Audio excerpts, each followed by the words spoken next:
Ahora sí, muy buenos días a todos. Ahora me encantó su saludo un poco más fogoso.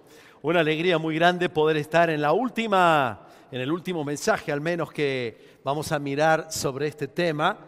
Calculo que voy a seguir predicando en algunos otros domingos, pero por lo menos en esta serie es el último mensaje y una alegría muy grande poder haber compartido con vos durante todos estos domingos este llamado que el Señor nos hace para que podamos entender el propósito por el que Él nos ha creado.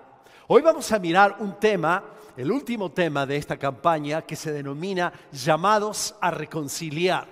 ¿Cuántos creen que realmente nuestra sociedad necesita reconciliación? No es una preocupación que llena nuestro corazón. Vemos divisiones en las familias, divisiones entre las naciones, divisiones en los colegios, divisiones en el deporte, divisiones en la iglesia, divisiones en la sociedad. En todas partes nosotros estamos mirando con preocupación que el ser humano pareciera no poder mantenerse en unidad. Nuestra tendencia natural es a dividirnos, a separarnos, a pelearnos, a entrar en conflicto, a veces por razones muy importantes, a veces por enormes tonteras, pero los conflictos tienden siempre a dividirnos. Pero hay una de los aspectos cruciales, que es que el hombre se ha separado del Señor, se ha peleado con Dios. Este conflicto que nosotros tenemos en esta división ya que tiene miles de años desde la creación del hombre, el hombre decidió vivir lejos del Señor y entonces ha entrado en un conflicto espiritual con el proyecto y el plan de Dios. El día que vos aceptaste a Jesucristo como tu Señor y como tu Salvador, dice la palabra que fuiste puesto en paz con el Señor. Estábamos en guerra con el Señor, pero la palabra dice que nosotros, justificados por la fe, hemos sido puestos en paz con Dios. Dios ya no va a ejecutar su enojo con nosotros. Y nosotros no tenemos más por qué preocuparnos, porque el amor de Dios nos ha abrazado. Uno de los temas importantes de la justificación es esta: yo he sido puesto en paz con Dios. Pero el deseo del Señor es llevar a muchas más personas a esa paz, a esa reconciliación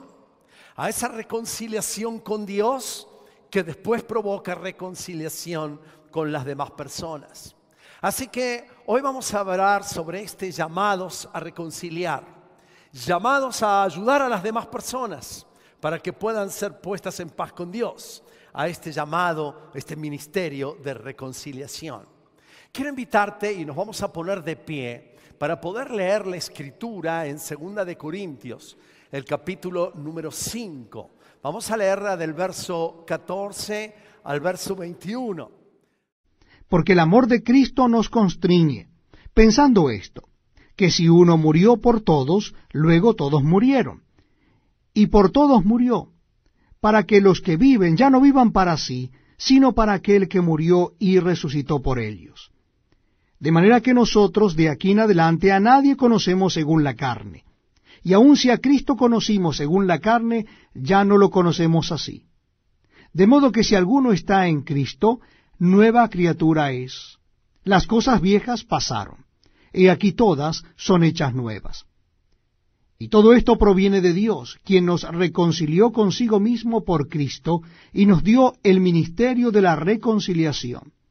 Que Dios estaba en Cristo reconciliando consigo al mundo, no tomándoles en cuenta a los hombres sus pecados. Y nos encargó a nosotros la palabra de la reconciliación. Así que somos embajadores en nombre de Cristo, como si Dios rogase por medio de nosotros, os rogamos en nombre de Cristo, reconciliaos con Dios. Al que no conoció pecado, por nosotros lo hizo pecado, para que nosotros fuésemos hechos justicia de Dios en él. Puede tomar su asiento. Vamos a ir mirando con detenimiento este pasaje, así que quiero invitarles a que tengan sus Biblias abiertas. Vamos a ir mirando allí lo que la palabra del Señor significa. Vamos entonces a leer el primer versículo. El versículo 14 dice así: el amor de Cristo nos obliga, porque estamos convencidos de que uno murió por todos y por consiguiente todos murieron. Quiero invitarte a que subrayes en la Biblia. Aquí esta palabra, este texto, en algunas versiones dice: el amor de Cristo nos constriñe. El amor de Cristo nos exige, nos obliga, dice alguna de las versiones. Así que el primer llamado que nosotros debemos entender como fundamental no es el llamado a reconciliar, sino es el llamado a ser amados. Este fue el primer mensaje, o el segundo mensaje, pero del primer llamado que dimos. Es decir, la esencialidad de todos los otros propósitos, la esencialidad de todos los otros llamados, siempre el fundamento radica en entendernos amados, en percibir, en recibir, en vivenciar ese amor profundo de Dios. El apóstol Pablo dice: lo que a mí me pasó fue que yo era un tipo que andaba en cualquiera, aun cuando andaba en la religión. Yo era una persona que estaba muy lejos del proyecto de Dios, aun cuando creía que servía a Dios.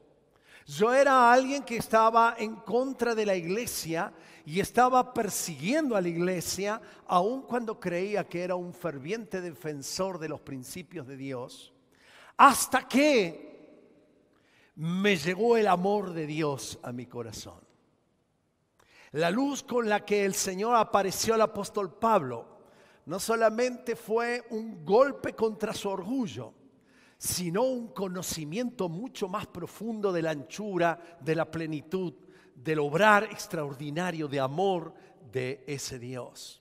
Y ahora él dice: Dios nos ha llamado a reconciliar, a tener un ministerio de reconciliación, a ayudar a las demás personas para que se reconcilien con Dios, a cumplir este llamamiento y esta misión de anunciarles a otros que Dios los ama, darles y mostrarles el camino para que entren en reconciliación con Dios. Pero esto no me lo exige ni la iglesia, ni mis convicciones, ni porque quiero ver la iglesia crecer, ni porque me encanta la numerología, ni quiero llenar la iglesia, ni tampoco quiero formar parte de un ministerio floreciente y por eso voy a evangelizar. Lo que él dice: a mí lo que me mueve es el amor de Dios. Yo hoy podría enumerarte muchas razones por las que nosotros deberíamos cumplir nuestra misión de anunciar a otros el mensaje de Jesús. Pero la esencialidad de la misión evangelizadora de la iglesia es que está siendo impulsada por un motor enorme que es el amor de Dios. ¿A qué amor se refiere? ¿A mi amor por la gente? Se refiere al amor que los seres humanos tienen. La Biblia enseña aquí: es el amor de Cristo el que nos obliga. Es el amor de Cristo el que nos impulsa. Es el amor de Cristo el que gobierna nuestro ser para hacer la tarea evangelística. El amor que le pertenece a Cristo. El amor que otorga a Cristo. El amor sobrenatural que por medio del Espíritu Santo es derramado en nuestros corazones. Ahora, ¿cómo puedo tener ese amor? ¿Cómo puedo realmente yo disfrutar, vivenciar y ser movido en la tarea de la misión por el amor de Dios?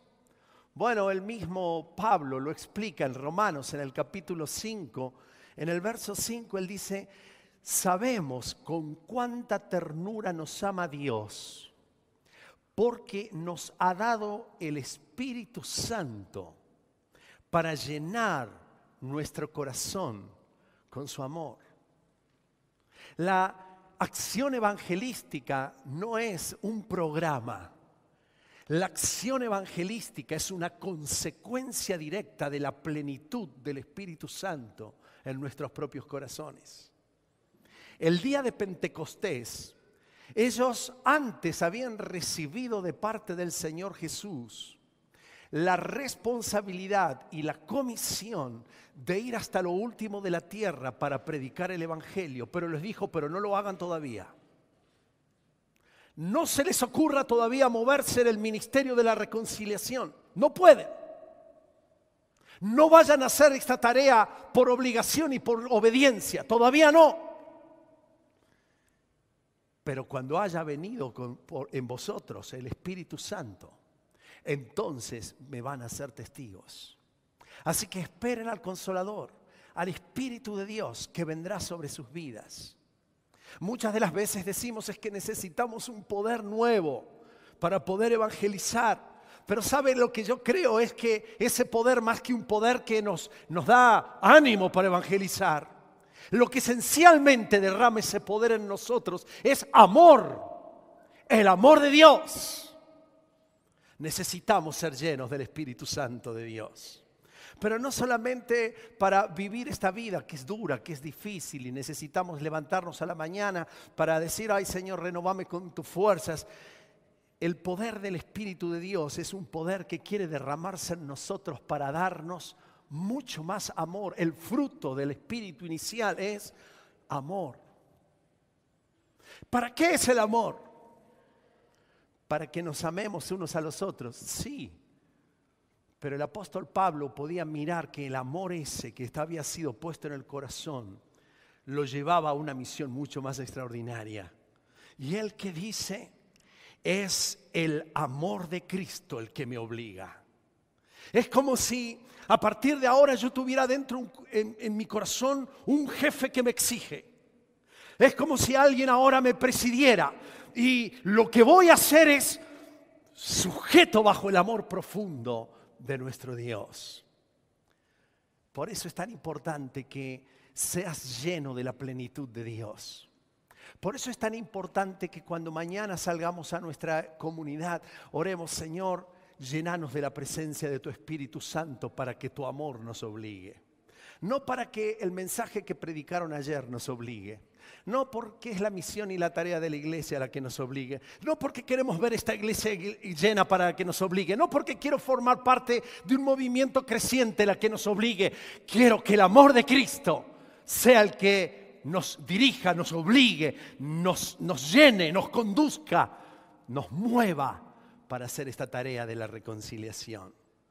Ahora sigue diciendo la palabra del Señor en el texto que leímos. Y Él murió por todos, para que los que viven ya no vivan para sí, sino para el que murió por ellos y fue resucitado. Así que en esta palabra yo quisiera hacer énfasis y subrayen esto, ya no vivan para sí, ya no vivan para sí. El amor de Dios a nosotros nos motiva para ayudar al mundo a que se reconcilie. Pero aquí hay algo más que sucede en el corazón y es que se requiere de que nosotros no vivamos para nosotros. Es decir, que no vivamos para cumplir nuestro sueño. Que ya abandonemos por fin la meta tan pequeña, tan chiquita, tan ruinosa de ser lo más felices posibles aquí en la tierra. Para que abandonemos esa misión de decir, quiero pasarla lo más tranquilo posible en la vida. Para que abandonemos esa misión tan empequeñecida, tan común, tan promocionada, tan anhelada por toda la gente. Señor, haceme que viva en paz y tranquilo y que nadie me jorobe. Que yo sea alguien, Señor, que disfrute de tu paz y que vos bendiga al resto para que no me moleste.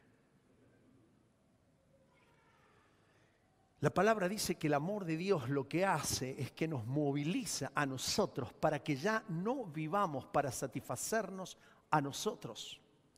Para que abandonemos como prioritarios nuestros grandes planes. Para que ya no vivamos detrás de los propósitos y las metas que nos establecemos, porque el mundo nos obliga a establecer metas de éxito, metas familiares, metas económicas, basta, no vivan para sí, dice el apóstol Pablo. ¿Saben que la muerte de Jesús, anótelo allí en el punto 2 de su bosquejo, la muerte de Jesús es la que me introduce a la misión más alta de mi vida? A la misión más alta de mi vida. La misión más alta por la que vos has sido hecho es seguir completando la misión que tuvo el Señor Jesús cuando vino aquí en la tierra. A veces me pregunto, ¿cuál es mi oración cuando me levanto a la mañana? ¿Cuál es el primer pensamiento que tengo cuando digo, hoy empieza un nuevo día? Y he descubierto que esa primera oración, ese primer pensamiento es el primero, porque es lo que primero me preocupa, porque es la primera intención del corazón, es lo primero que se me viene a la mente, que es como lo primero. Y la pregunta es, ¿qué oración hago? Quizá cuando nos cuesta salir del vivir para sí, nuestra primera oración es, Señor, ayúdame. Hoy tengo que pagar las cuentas. Señor, ayúdame, paciencia, porque hoy viene este cliente. Señor, ayúdame porque tengo que dar un informe en el estudio de esta enfermedad. Señor, ayúdame para la clase que tengo hoy. Señor, ayúdame para el estudio que tengo que hacer hoy. Ayúdame con la unidad número 4 que no le entienda. Ayúdame, Señor, y elimina ese profesor para la gloria y la honra de tu nombre. Ayúdame. Gran parte de nuestras oraciones esa.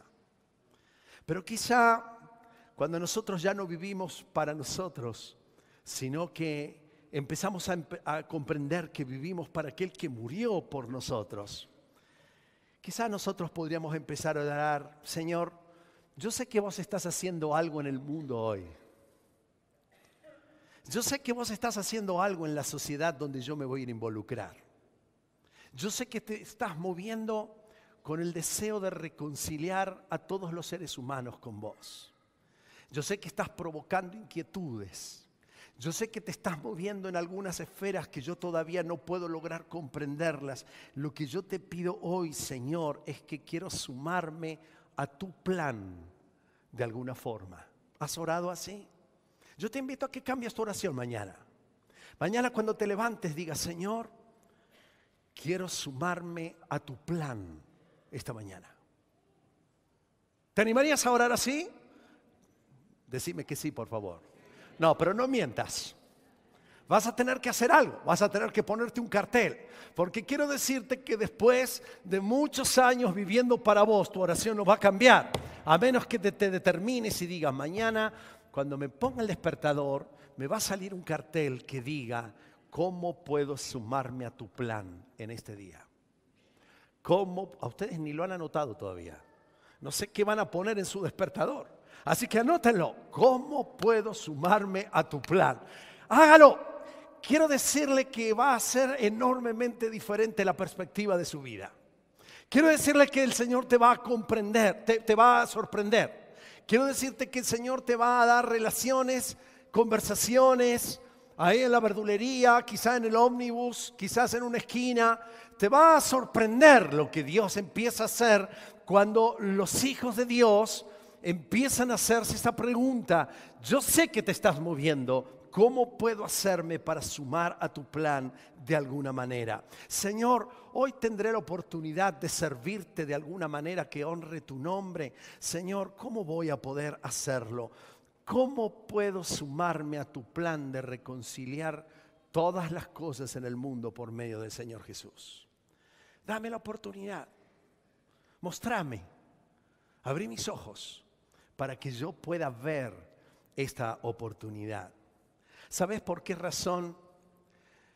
¿Por qué razón es importante que nosotros le hagamos esta pregunta a Dios? Porque a Dios le importan las personas. Porque a Dios le siguen importando todas las personas. Aún esas personas que vos ya has quitado de tu listado de posibles candidatos para la fe. Viste que uno no sé por qué razón, por lo menos a mí me pasa, quizás a vos no seas un creyente más santo que yo, pero por alguna razón nosotros deseamos que los creyentes sean personas buenas, que a los que le vamos a hablar del Señor sean los mejores candidatos.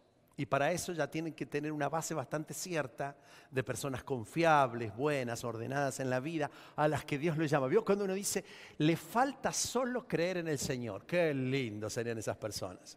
Tienen la vida ordenada, organizada, no tienen problemas financieros, no tienen problemas interpersonales, tienen la vida tan linda, solo le falta conocer a Jesús. Yo siempre digo, ay Señor, trae esa clase de personas a la iglesia. No traigas problemas, gente con problemas que tiene la vida destrozada. No, por favor, Señor.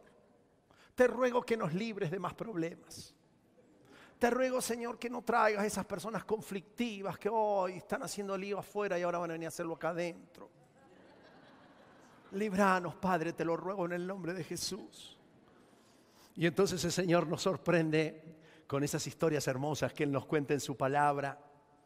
Y entonces Él nos habla de ovejas tontas que se van por allí y se lastiman. Y al Señor le importan esas ovejas tontas. Esa moneda que tiene valor pero que está perdida. Y esa mujer que mueve todo para encontrarla y que sea puesta en valor. Ese hijo pervertido que lo único que deseó fue la muerte de su padre. Le importó un comino la familia. Le importó un comino su padre. Le importó un comino todo el laburo generacional que habían hecho para juntar ese dinero y esa herencia. Ese hijo irresponsable, ese atorrante. No quiero atorrantes en la iglesia. Y el Señor dice, pero al hijo atorrante, al desgraciado, al que se va, al que malgasta, al que es pródigo, al que ha terminado en la miseria, el que ahora cuando venga voy a tener que sacar de lo mío para volver a darlo, porque lo que le di lo malgastó todo. A Dios le importan esas personas. Así que necesitamos, si queremos ser como el Señor Jesús, entrar en una misión de vida que incluya la misión del Señor Jesús. Él dijo, como tú me enviaste al mundo. ¿Para qué? No para condenar al mundo, sino para que el mundo sea salvo por medio de Él. Así yo los envío a ellos, así yo envío a la iglesia, así yo envío a Juan Carlos para que pueda también, al mundo, para que cumpla la misión en el mundo. ¿Saben que sigue diciendo el versículo número 16? Así que de ahora en adelante no consideramos a nadie según criterios meramente humanos. Aunque antes conocimos a Cristo de esta manera, ya no lo conocemos así. Mira esta palabra, criterios humanos. Antes conocíamos a las personas según criterios humanos. Podríamos decir antes de conocer el amor de Dios, antes de ser llenados del amor de Dios, mirábamos a las personas y le dábamos valor con los criterios humanos. Decíamos, esta persona es valiosa porque es suficientemente inteligente. Esta persona es valiosa por su carácter moral. Esta persona es valiosa porque tiene un buen nivel económico. O valoramos a las personas porque tiene un buen nivel de influencia. ¿Quién no le gusta estar cerca de personas famosas, conocidas? Personas que tienen poder para el cambio de las cosas y les buscamos la firma, nos sacamos las fotos. Estamos buscando detrás de esos líderes rimbombantes y decimos, yo soy conocido de este. El otro no tiene idea que nos registra, ¿verdad? Pero tenemos como esa ilusión porque nuestra tendencia es a valorar a las personas con criterios humanos. Valoramos a las personas cuando son lindas. Valoramos a las personas cuando tienen las figuras establecidas por nuestra sociedad como figuras valiosas. La figura de las medidas que nos da la sociedad, la altura que nos da la sociedad, los kilos que nos da la sociedad.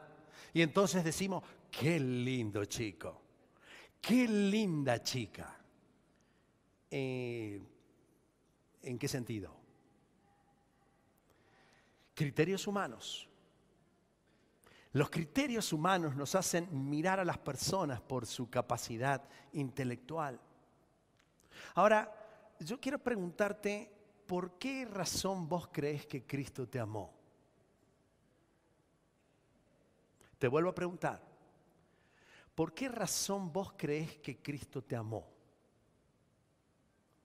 ¿Cuáles son las condiciones de criterios humanos de nuestra sociedad por las que pensás que Cristo llegó a tu vida para amarte?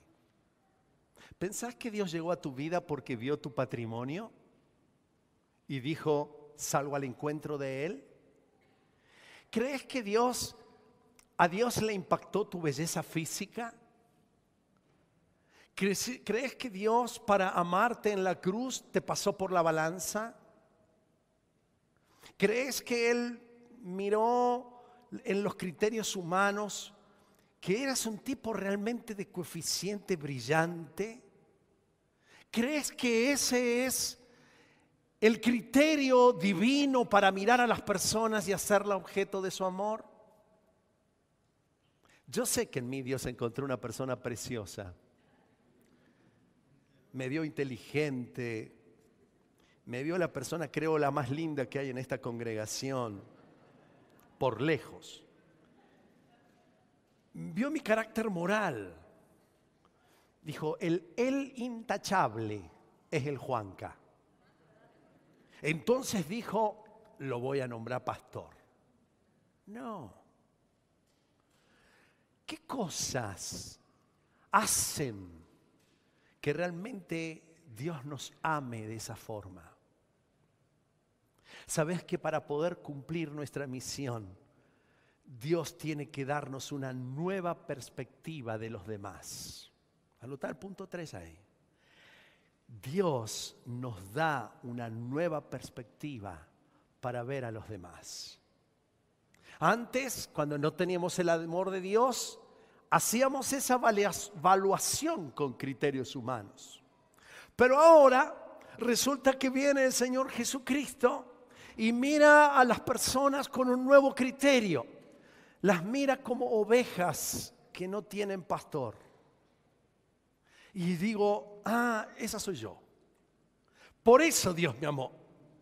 La mira a las personas como pobres, necesitadas de buenas noticias. Ese soy yo. Mira a las personas como cautivas u oprimidas, necesitadas de libertad. Esto lo dijo Jesús en su primer sermón. He venido aquí para dar libertad a los cautivos. He venido aquí para anunciar las buenas nuevas a los pobres y a los oprimidos. He venido aquí para anunciar el año favorable del Señor. ¿Qué estaba mirando Jesús? El Señor nos vio como ciegos, necesitados de luz. El Señor nos miró como enfermos del alma o con heridas en sus omisiones, necesitados de un médico eterno. No he venido para los sanos, dijo Jesús. He venido para los que están enfermos. He venido para los que miran su condición y están plagadas sus vidas de pensamientos inconsistentes y de emociones heridas. Yo he venido para los enfermos, dijo Jesús. Lo que Jesús estaba mirando era nuestra condición de almas enfermas. Él vino para que los que fuésemos huérfanos tuviésemos un verdadero Padre. Y nos miró como huérfanos. Y Él vino a traernos el enorme camino para dar acceso a la paternidad de nuestro Dios. Él nos miró como muertos necesitados de vida. Yo soy la resurrección y yo soy la vida. Nos miró como hambrientos y nos miró como sedientos. Y entonces dijo, yo soy el pan de vida. Yo soy el agua de vida que va a saciar la sed. Esta es la nueva mirada de Jesús. Nos vio como hijos alejados. Nos vio como monedas perdidas. Nos vio como ovejas necesitadas de ser halladas. Nos vio como candidatos perfectos para ser amados. Nos vio con una enorme necesidad de ser amados. detrás de esa persona violenta, detrás de esa mamá que fue a la escuela a insultar a su maestra y se armó una cosa viral de estos 2 días. La forma espantosa con la que denostaba la profesión de la maestra. La forma horripilante. Yo miraba a esa mujer y decía, pobre criatura de 5 años tener esta mamá. Detrás de esa mamá hay una oveja perdida. Por más rabia que me dé, por más ganas de tirarle con la botella de agua como mínimo, para empezar. Detrás de eso hay alguien necesitado de amor. Detrás de esa persona que es un canalla y un infeliz, hay un necesitado de amor. Ya no miramos a los demás como criterios humanos. No miramos a este negrito, no miramos a este vándalo. Ya no miramos con esos criterios, empezamos a mirar con los ojos de la compasión de Dios. Y la iglesia que no empieza a cambiar su mirada hacia su prójimo, nunca va a ser una iglesia que cumpla la misión de la reconciliación. Seguiremos mirando a las demás personas con criterios humanos, criterios empresariales, criterios convenientes. Me encantaría que esta iglesia se llene de personas sin problemas, y me olvidé decirle la segunda característica, de personas que tengan mucha plata.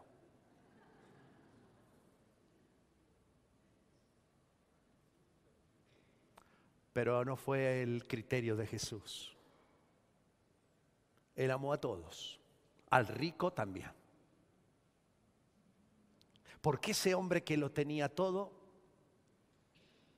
era un pobre que apenas tenía un poco de plata, apenas tenía mucha plata. Dice que Jesús lo amó. Hay algunos que cuando empiezan a hablar de la pobreza y la riqueza, y hay muchos movimientos cristianos que le dan duro a los que tienen plata, a los ricos, y yo le digo, esos tampoco aman. Aman a los pobres solamente. Y a los ricos, no, es capitalistas del no sé cuál. Vio que Jesús amó al rico. Digo, para todo aquel que le encanta amar solamente un pedazo siempre, Dios nos llama a amar a todos. Y ahí viene el pobre y lo ve al rico. ¡Ja! Ese porque le va bárbaro en la vida. Criterios meramente humanos. El criterio de Dios es completamente distinto. Señor, ayúdanos a tener una nueva perspectiva para ver a los demás. ¿Cuántos necesitamos orar así? Sabes que cuando empieces a tener una perspectiva distinta de los demás, Dios te va a usar en el ministerio de la reconciliación. En cuarto lugar, dice el verso 17, por lo tanto, si alguno está en Cristo, es una nueva creación. Lo viejo ha pasado, ha llegado ya lo nuevo. La versión que yo conocía que me enseñaba, las cosas viejas pasaron, he aquí, todas son hechas nuevas. Reina Valera. Otra de las versiones dice, las cosas viejas pasaron, están todas siendo hechas nuevas. Esa es una buena versión. Porque no es que pasó y ahora nuevo. Estoy siendo hecho nuevo. Y qué trabajo tiene el Señor conmigo, al menos. No sé con usted si ya está a 0 kilómetros, pero conmigo tiene trabajo todos los días el Señor. Pero el apóstol Pablo está hablando aquí, dice, si alguno está en Cristo, esta es la experiencia que tiene. Hay un inicio, al menos, de un proceso importante de transformación. Es decir, que la transformación de mi carácter, anoten el punto 4, puede ser el puente más importante para acercarme a otros. El testimonio de tu transformación y de tu cambio es usado para la misión. Hace algunos años atrás hicimos una campaña que llamamos Máxima Influencia, no sé si se acuerdan. Yo quisiera traerles de nuevo el pizarroncito a favor de la memoria de todos los que somos débiles de memoria, a favor también de todos los que conocieron a Jesucristo e ingresaron aquí en nuestra congregación de hace 3 años para esta parte. Cuando hablamos de la máxima influencia, hablamos de una fórmula. La fórmula era MI es igual a VR por EC por CC. Y usted dice, Señor, para ser creyente hay que saber una fórmula. No, quiero explicarle. La máxima influencia que nosotros podemos ejercer en nuestra sociedad, en este ministerio de la reconciliación, estaba, y lo planteamos así, dado por 3 cosas, por 3 partes de esta fórmula. La primera era una vida real, una estrecha cercanía con las personas y en tercer lugar una comunicación clara. La primera es una vida real. ¿Saben que la gente tiene un olfato especial para la hipocresía? La gente le molesta enormemente que nosotros hagamos una cosa, que digamos una cosa y hagamos otra cosa. Somos los perfectos candidatos para el rechazo de cualquier ministerio de reconciliación cuando ven serias inconsistencias en nosotros. Así que parte de la misión del embajador de Cristo, que lo plantea aquí Pablo, el apóstol Pablo, es: el que está en Cristo es una nueva persona. Y las cosas viejas, normalmente usamos las cosas viejas pasaron para decir los problemas viejos pasaron, las heridas pasaron. No, los problemas de carácter ya pasaron para empezar un nuevo carácter, que es el de Jesús. Están siendo hechas nuevas. Es decir, que a partir de nuestro conocimiento de Cristo se espera de nosotros una modificación sustancial en nuestra forma de ser. Ahora, me encanta esta fórmula porque no tiene más, tiene por. Es decir, no es que si yo tengo una vida real, genuina, y además estoy cerca de la gente, y además tengo una comunicación clara del mensaje, entonces voy a tener máxima influencia. Lo que hace esta fórmula es en por, quiere decir que yo puedo ser muy claro en explicar el mensaje de la reconciliación. Y yo puedo realmente ser una persona muy cercana a la gente. Pero si mi clase de vida, mi carácter, no es de los que Dios está haciendo nuevas todas las cosas, eso es 0. 0 por cualquier cosa es 0. Se nos transforma en mínima influencia, en 0 influencia. Por eso es tan importante lo que el apóstol Pablo está diciendo aquí. Les está poniendo los antecedentes reales para que se pueda vivir una vida realmente de ministerio de reconciliación, el carácter. Ay, yo quiero hablarle a todos del amor de Dios y quiero hablarles a todos claramente de cuál fue el contenido del mensaje. Pero cuando me ven trabajar, me ven un tipo tan insoportable, de mal carácter, gruñón, gritón, que la gente dice, Dios mío, si lo que Cristo va a hacer conmigo es esto, mejor que no haga nada. No quiero saber nada. Por eso es tan importante la transformación de nuestro carácter. Te puse un cartel allí para que lo mires. Lo que son las señales de un verdadero cristiano y las señales de lo que no necesariamente es un buen cristiano. En la primera fila, no son señales de un cristianismo auténtico y te vas a horrorizar, no importa. Para eso estoy esta mañana acá. La primera cosa es la moralidad visible. No es señal de un cristianismo. Se espera, pero no es señal. Hay gente que es muy buena moralmente y que no es auténticamente un cristiano. La participación religiosa se espera, pero no es necesariamente una señal. El conocimiento teológico saludable se espera, pero no es necesariamente una señal. Servicio activo y comprometido se espera, pero no necesariamente es una señal. Convicción de pecado. Hay mucha gente que está convencida de su pecado, pero no es una señal de que es un cristiano auténtico. Haber tomado una decisión. Sí, yo un día levanté la mano en la iglesia de los libres. No es necesariamente que hayas tomado una decisión y hayas levantado la mano y hayas querido seguir a Jesucristo, alcanza para ser un cristiano auténtico. Es más, tener seguridad de salvación. Yo sé que un día voy a estar en la presencia de Dios. Te lo pueden haber enseñado, lo podés haber aprendido y te lo podrías haber creído y ahora tenés una seguridad. Y quiero decirte, nada de esto es características de un cristiano auténtico. Juanca, decinos ya qué es, por favor. Primera cosa, aman a Dios. Puedo asistir a la iglesia y no amar a Dios. Puedo cantar canciones y no amar a Dios. Puedo servir a mi prójimo y no amar a Dios. Pero el que es cristiano auténtico no puede hacer estas otras cosas si no ama primero a Dios. Aman a Dios. Segundo, tiene un arrepentimiento genuino y odio al pecado. Algunos se arrepienten y se arrepienten y se arrepienten y se arrepienten. ¡Ay, ya! Pero cuando hay cristianismo genuino, hay adentro una rabia y un odio hacia el pecado. Algunos tienen odio hacia otras cosas, pero no, es odio al pecado. Tercera cosa, deseo profundo de dar gloria a Dios. No de darse gloria a sí mismo, dar gloria a Dios. Cuarto, son fervientes en la oración secreta.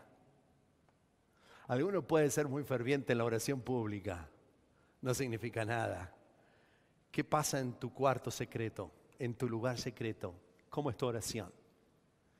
Cuando hay lugar secreto, hay cristianismo genuino.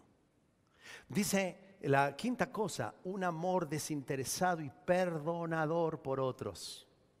Cuando dice yo no puedo perdonar, yo te pregunto, ¿sos creyente? Sí, soy creyente, pero no puedo perdonar. ¿Sos creyente? Sí, pero no puedo perdonar. ¿Sos creyente?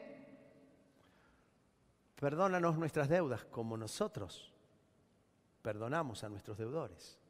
Eso es la oración de un creyente. Obediencia indiscutida. No le está cuestionando a Dios diciendo, no, sí, yo en esto obedezco, en esto no obedezco. El cristiano auténtico tiene obediencia indiscutida. Y hay un crecimiento y una transformación continua del carácter. Algunos vamos más lento cambiando, ¿vio? Pero vamos cambiando.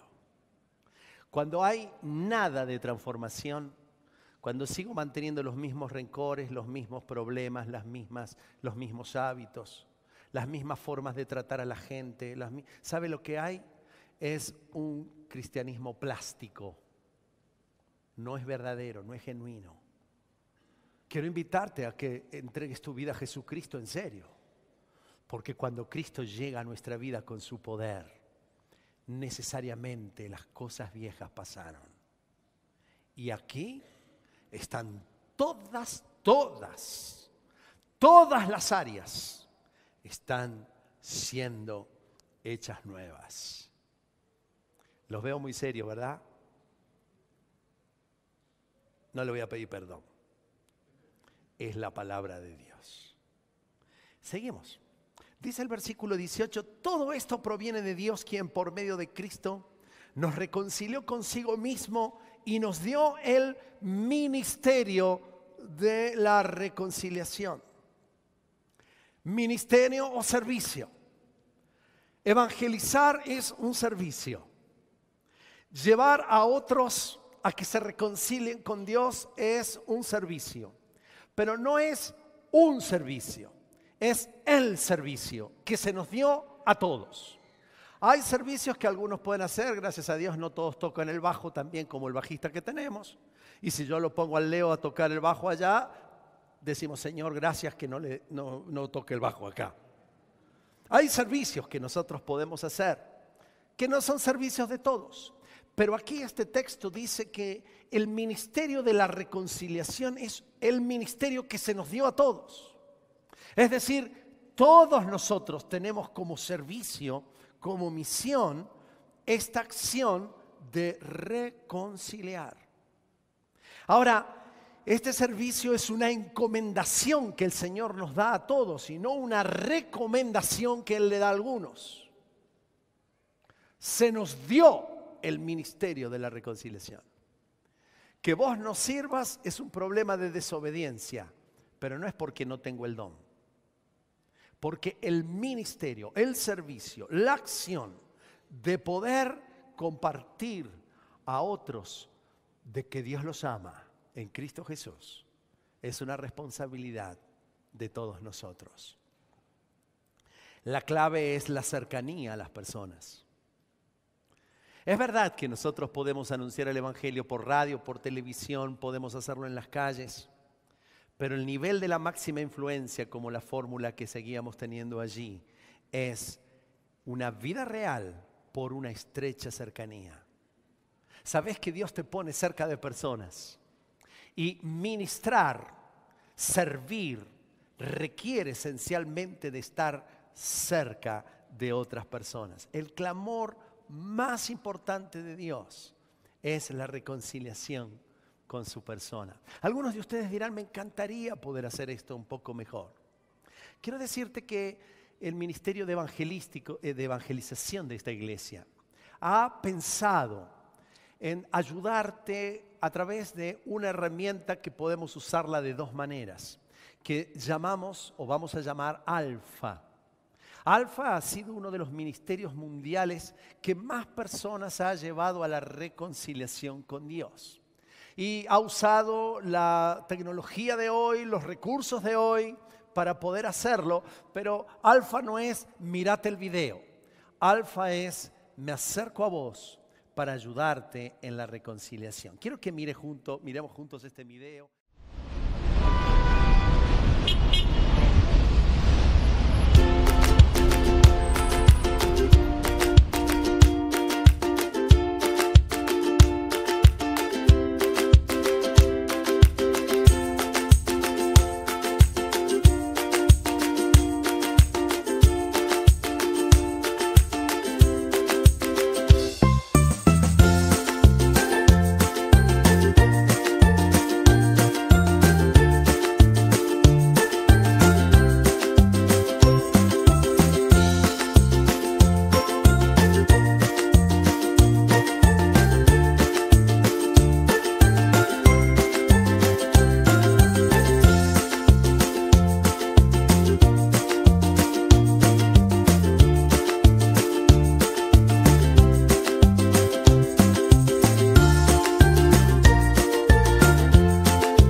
Vamos a tener el viaje de nuestras vidas. Esta aventura nos llevará por todo el mundo. Oiremos historias y hablaremos de ideas que nunca olvidarás. Podrías considerarnos tus guías. Vamos a señalar las cosas que valen la pena en el camino.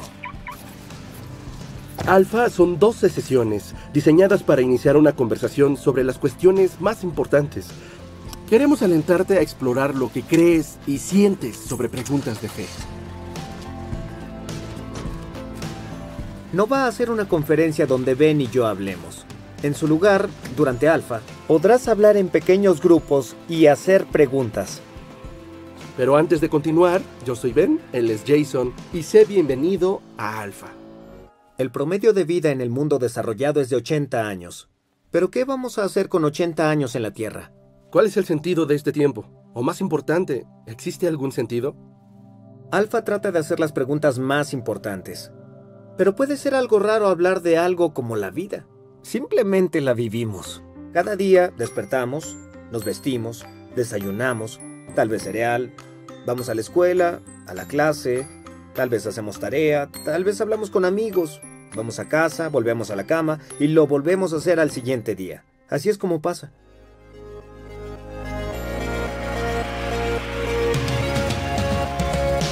trata de vivir todos tus días como que si fuera el último y entrégale todo el corazón y toda la pasión que le puedas dar y créeme que todos los días serán espectaculares. Yo soy ciclista y pues me gustaría muy posiblemente pasarlas en mi bici rodando. Nada. Me iría en casa y le sería a mis amigos que me querían 24 horas de vida y que vengan a tomar unos mates. Dejar también asuntos en orden, ¿no? Cuestiones bancarias, ese tipo de cosas. Aventarme de caída libre de un helicóptero. Me aventaría en paracaídas. Quizá me aventaré del bungee. Iría al cine, porque es lo que más amo. Me llevo a varios conmigo. Iría a lugares que siempre he querido ir y comería mucho.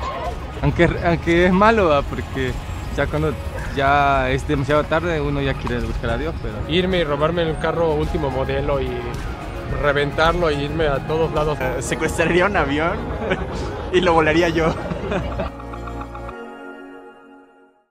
En el centro de la fe cristiana está un hombre, Jesús. Él no temía hablar de temas que las personas evitan. Y dijo una de las cosas más escandalosas. En Juan 14:6, Jesús dijo: "Yo soy el camino, la verdad y la vida". La declaración fue controversial hace 2000 años cuando Jesús la dijo, y aún es controversial hoy. Queremos separar estas afirmaciones y entender qué decía. Jesús dijo: soy el camino. ¿Qué significa que diga yo soy el camino? ¿El camino a qué? He oído personas que dicen que saben si algo es verdad, pero nunca he oído a alguien que afirme que es la verdad. Sin embargo, Jesús dice: soy la verdad. Quiero aclarar la palabra verdad, porque puede significar cosas diferentes. Tal vez has escuchado decir: es verdad para ti, pero yo no puedo creerlo. Esto suena amable, pero se desmorona rápido.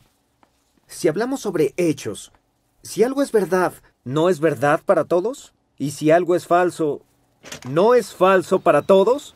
Por ejemplo, imagina que te encuentras en un risco y alguien dice: creo que puedo volar, voy a saltar. No dirías: podría ser verdad para ti, pero yo no puedo creerlo. No, dirías: no saltes, estás loco. Aunque creas en la gravedad o no, es real.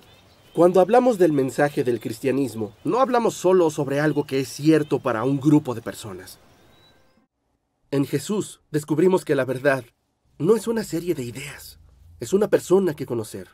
El cristianismo no es memorizar reglas, sino conocer personalmente a Dios a través de Jesús. No creo que pueda preguntarle algo porque no existe. Pues si es que existes, ¿por qué no dejas ninguna muestra de ello? Hay cosas que ocurren que no me parecen justas y es lo que hay. Y si existe un Dios, ¿por qué es así? ¿Por qué pasa eso? ¿Por qué nos estás poniendo a prueba? ¿Qué hay después de la muerte? ¿Tienes un lugar en el cielo para mí? ¿Cómo en mi vida podría hacer diferencia en este mundo? Dios, ¿cuál es tu propósito en mi vida? ¿Por qué estamos aquí? ¿Cuál es la clave para alcanzar una paz, máxima? ¿Cuándo se va a acabar el mundo? ¿Quién eres en realidad? ¿Por qué no creo en ti? Tienes aproximadamente 570,000 horas de vida. Queremos invitarte a pasar menos de 24 horas aquí, en Alfa.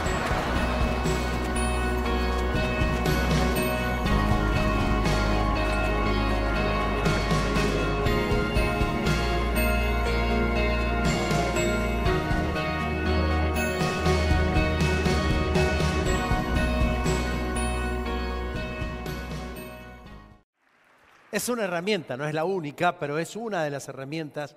Quizás vos digas: es que yo no sé muy bien qué decir. En el video lo explican fabulosamente bien, con una cantidad de imágenes muy modernas y demás, para que vayan. No es que vos tenés que saber todo sobre los temas, sino que ir acompañando ese proceso que se va a estar explicando. Muchas gracias. Vamos con el verso 19. Dice: esto es, que en Cristo Dios estaba reconciliando al mundo consigo mismo, no tomándole en cuenta sus pecados y encargándonos a nosotros el mensaje de la reconciliación.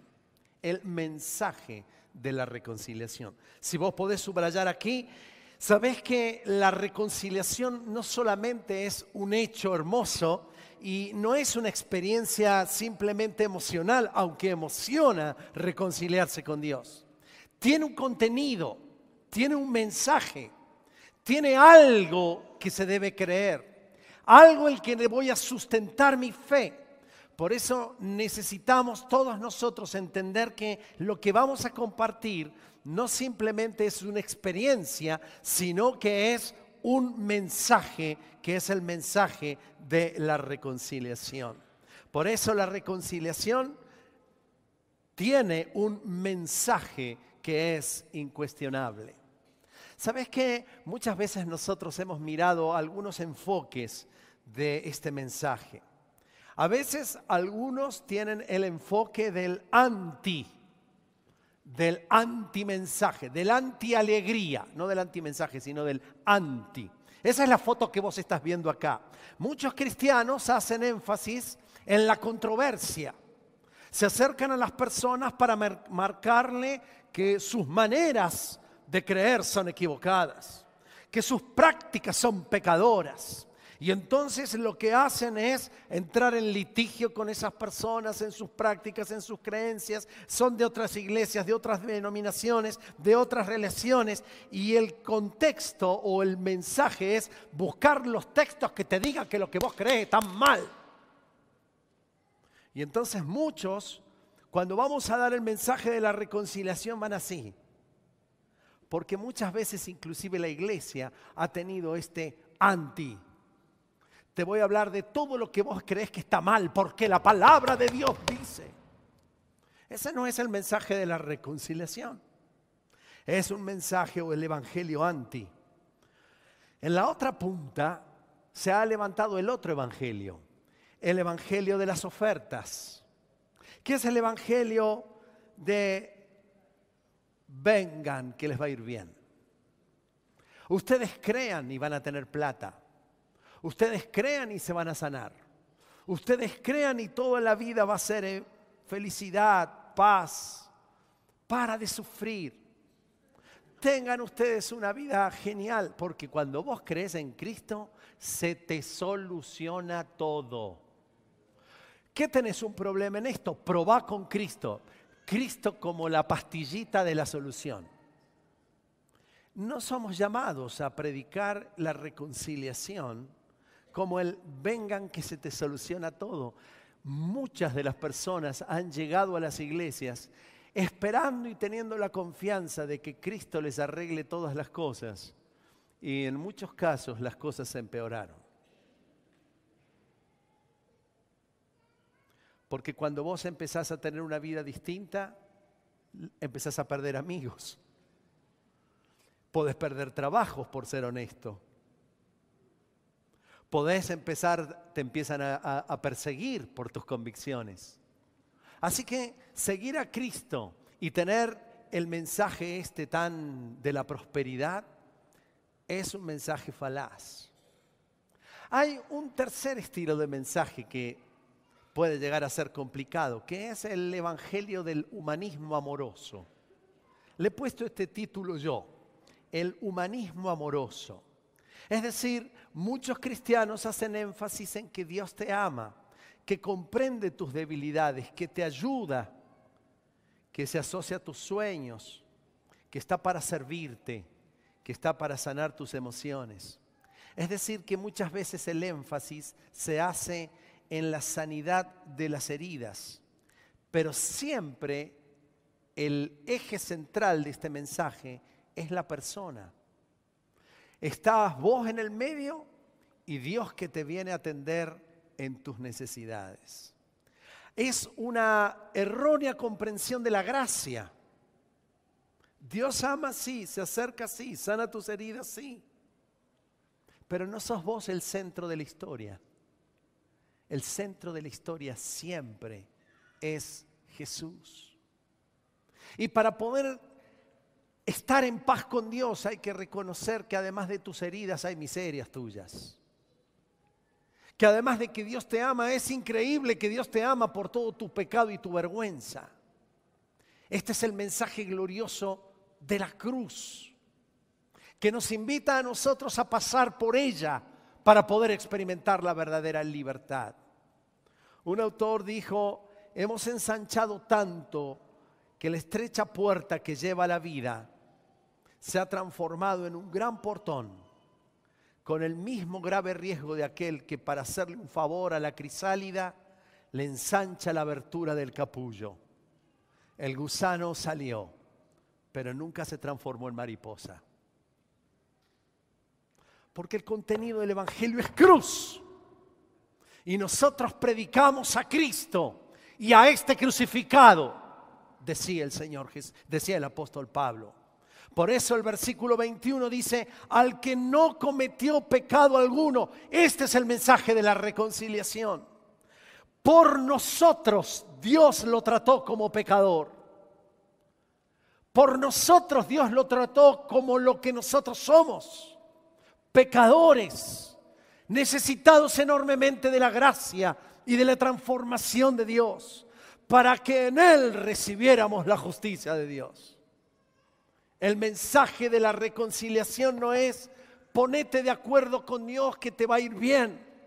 El mensaje de la reconciliación tiene la cruz de Cristo como eje central. En la cruz de Jesús se obró el perdón. En la cruz de Jesús se obró la reconciliación.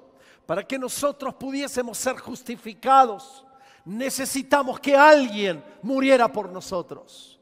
Y ese murió no simplemente para satisfacer nuestras necesidades. Él murió para el perdón de nuestros pecados y para darnos una vida y una vida nueva y una vida de transformación permanente, una vida de cruz cada día, una vida de renuncia cada día, una vida de no vivo ya para mí, sino para aquel que murió en la cruz por mí.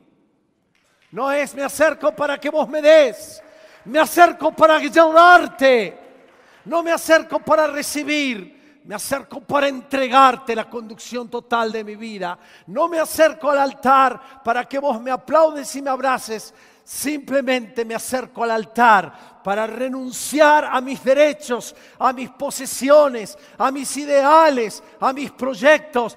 Ya no soy yo quien vive, sino Cristo que vive en mí. Y ese es el mensaje que deberemos seguir dando con amor, con ternura, porque Dios no lo hace para marcarnos la vida, nos hace porque sabe que en ese camino se encuentra la posibilidad de ser una mariposa que vuela, que sale a la vida eterna y a la vida abundante de Dios. Por último, dice así que somos embajadores de Cristo. Como si Dios los exhortara a ustedes por medio de nosotros en nombre de Cristo. Les rogamos que se reconcilien con Dios. Querido hermano, ¿sabes lo que significa ser un embajador? Significa que te tenés que ir de tu tierra. Yo no puedo ser un embajador argentino en Argentina. ¿Se entiende? ¿Cuál es el propósito de ser un embajador argentino en Argentina? Los embajadores no están hechos para acá. Los embajadores están hechos para otro lugar. Pero a menos que no pague el precio de tener que salir de mi comodidad, nunca podré ser embajador de Cristo. Ese precio a veces significa abrir la casa para tener Alfa. Ese precio a veces significa llevar Alfa a tu trabajo. Alfa, el programa, lo que quieras. Pero el mensaje de la reconciliación significa voy a salir de mi propio mundo para meterme en los lugares donde hay necesidad. Voy a meterme en los lugares donde la bandera no es el amor. Voy a meterme en los lugares que tienen como su constitución el hago lo que yo quiero. Me voy a meter en medio de un mundo lleno de lobos. Me voy a meter en un mundo tomando altos riesgos. Algunos de ustedes, algunos de nosotros, Dios puede llamarnos para salirnos de nuestra comodidad aquí, en la misma Mendoza. A otros Dios los sacará de la comodidad y los llevará como embajadores a otras provincias, a otras naciones, a otras etnias. Pero esos otros que van a salir aún a otras etnias no podrían hacerlo si no cuentan con mi oración, con mi sustento, con mi comunicación, con mi apoyo. Todos los casos, siempre, para ser embajadores de la reconciliación, requiere pagar un precio de salir de nuestra comodidad. Quizás en el lugar de trabajo vos seas el embajador. Yo sé que es mejor venir a la iglesia y estar todos juntos aquí y quedarnos aquí, que venga ya el Señor. Ese es el anhelo de nuestro corazón. Pero mientras estemos aquí en la tierra, no estamos para vivir simplemente como ciudadanos de esta tierra. No somos más ciudadanos de esta tierra. Ahora nuestra ciudadanía está en los cielos. Y cuando yo entiendo esto, me es fácil dar, me es fácil ir, me es fácil salir, porque ahora soy un embajador en el nombre de Cristo, que no reconcilio a nadie, tengo el mensaje de la reconciliación. Algunos han de aceptar ese mensaje, no es mi problema. Algunos han de abrazar a este mensaje y serán reconciliados con Dios. No es mi asunto. Yo no he sido llamado a obrar reconciliación. Eso es una tarea del Espíritu Santo. Y es una tarea de aquellos que acepten o rechacen la reconciliación con el Señor. ¿Estás dispuesto? ¿Estás dispuesto a recibir este llamado de ser un agente de reconciliación del Señor? Invito a que se ponga de pie, cerramos nuestros ojos.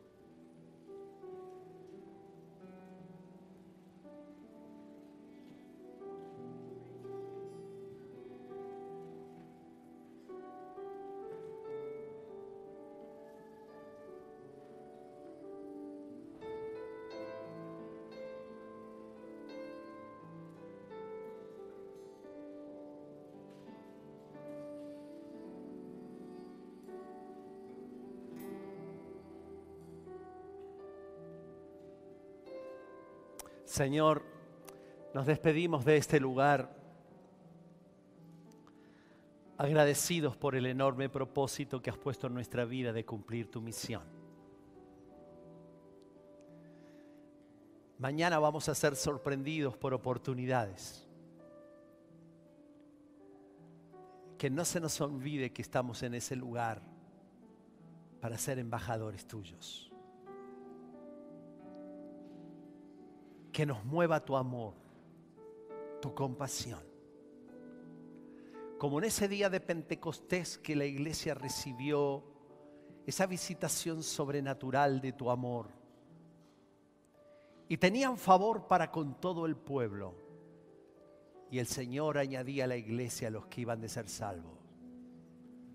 Nosotros pedimos que nos llenes de tu Espíritu para salir de este lugar a servirte y amarte. Oramos en el nombre precioso de Jesús. Amén. Amén. Si esta mañana no tenés paz en tu corazón y estás necesitando reconciliarte con Dios, te esperamos aquí en el punto de encuentro para orar con vos, para explicarte algo más del contenido del mensaje de la reconciliación. Te ruego en esta mañana, no te vayas sin ponerte en paz con el Señor. Te esperamos aquí. Dios te bendiga. Él haga resplandecer su rostro sobre cada uno de ustedes.